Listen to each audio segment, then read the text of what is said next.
இன்றைக்கி நம்ம என்ன பார்க்க போகிறோன்னா ஆட்டுக்கால் பாயா. அதுக்கு தேவையான பொருட்கள் ஆட்டுக்கால் நல்லா க்ளீன் பண்ணி வெட்டி வச்சுருக்கோம். அதுக்கு என்னென்ன தேவையான பொருட்கள் பார்க்கலாம். வெங்காயம், தக்காளி, பச்சை மிளகாய், இஞ்சி பூண்டு விழுது, கொத்தமல்லி, மஞ்சள் தூள், மிளகாய்த்தூள், தேங்காய் நல்லா அரைச்சி வச்சுருக்கோம். இப்போ வாங்க நம்ம ஆட்டுக்கால் பாயா எப்படி பண்ணுறதுன்னு பார்க்கலாம். இப்போ நம்ம பாயா செய்ய ஸ்டார்ட் பண்ணலாம். முதல்ல அதுக்கு தேவையான எண்ணெயை ஊற்றிக்கலாம்.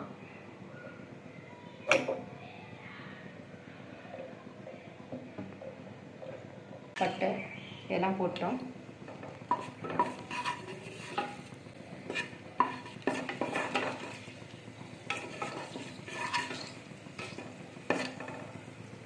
அடுத்து நம்ம நறுக்கி வச்ச வெங்காயத்தை போட்டுக்கலாம்.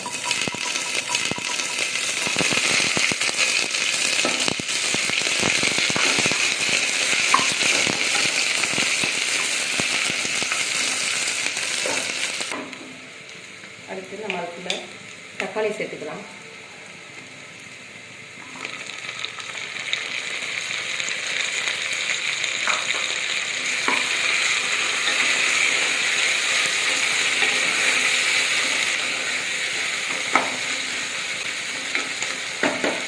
வெங்காயம் இப்போ நல்லா வதங்கிடுச்சு.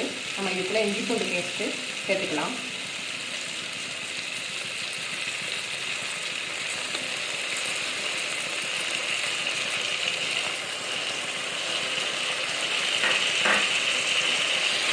ஃபோர் டேபிள் ஸ்பூன் இஞ்சி பூண்டு சேர்த்துருக்கேன். உங்களுக்கு எவ்வளோ தேவையோ 2 டேபிள் ஸ்பூன் போடலாம், 4 டேபிள் ஸ்பூன் போடலாம். நம்மளோட காரத்துக்கு தகுந்தாப்பில்.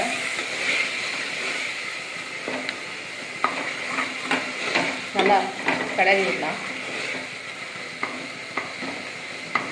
அது 1 or 2 minutes நல்லா இஞ்சி பூண்டு விழுந்து எல்லாத்தோடு சேர்ந்து குக் ஆகட்டும். இதோட பச்சை வாசனை போனதுக்கப்புறம் நம்ம இதுக்குள்ள ஒவ்வொரு மசாலா ஐட்டம்ஸாக சேர்க்கலாம்.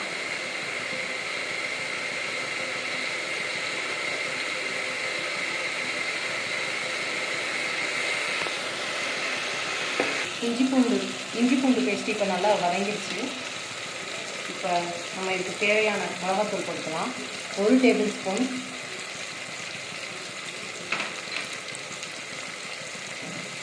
மல்லித்தூள் 1/4 டேபிள் ஸ்பூன் சேர்த்துக்கலாம். சேர்த்துட்டு எல்லாத்தையும் நல்லா நம்ம கிளறிடலாம்.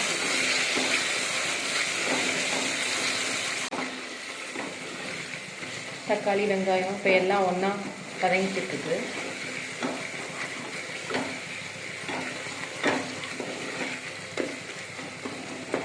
டூ 3 minutes ஆச்சு. அதுக்கப்புறம் நம்ம ஒவ்வொரு ஆட்டுக்காலையும் நல்லா உள்ளே சேர்த்துக்கலாம்.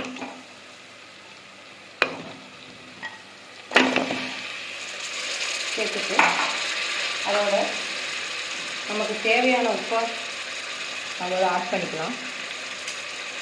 ஆட் பண்ணிட்டு எல்லாத்தையும் ஒன்றா கிளறி விடலாம்.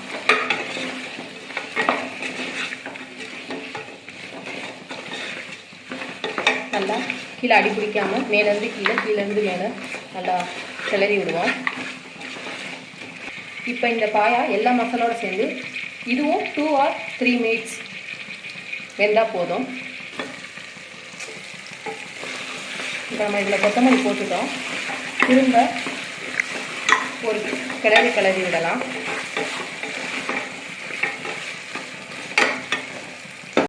இப்போ ஆட்டுக்கால் நல்லா மசாலாவோடு சேர்ந்து நல்லா குக் ஆகிக்கிட்டு இருக்கு. இப்போ நம்ம இதோட நம்ம அரைச்சி வச்சுருக்க தேங்காவை ஆட் பண்ண போகிறோம்.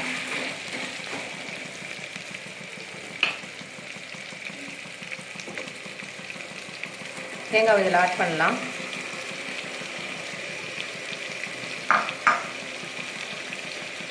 இப்போ நம்ம எவ்வளோக்கு எவ்வளோ தேங்காய் சேர்க்குறோமோ அந்த அளவுக்கு நம்மளோட ஆட்டுக்கால் பாயா நல்லா டேஸ்ட்டாக வரும், நல்லா கெட்டியாகவும் வரும். அதனால தான் நம்ம அதிகமாக தேங்காய் சேர்க்குறோம். 1 minute மேலே இதை வேக வைக்கக்கூடாது. இப்போ நம்ம இதோட தண்ணி ஆட் பண்ணிக்கலாம்.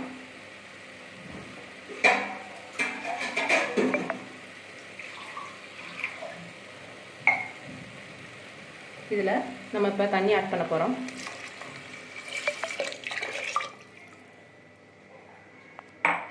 எல்லாத்தையும் சேர்த்து ஒன்றா கிண்டி விடலாம்.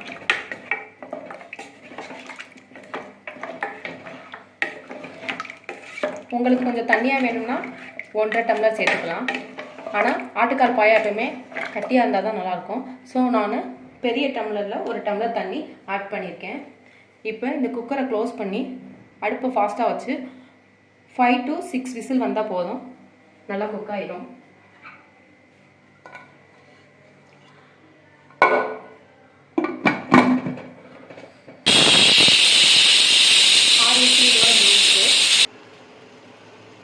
இப்போ ரெடி ஆயிடுச்சு,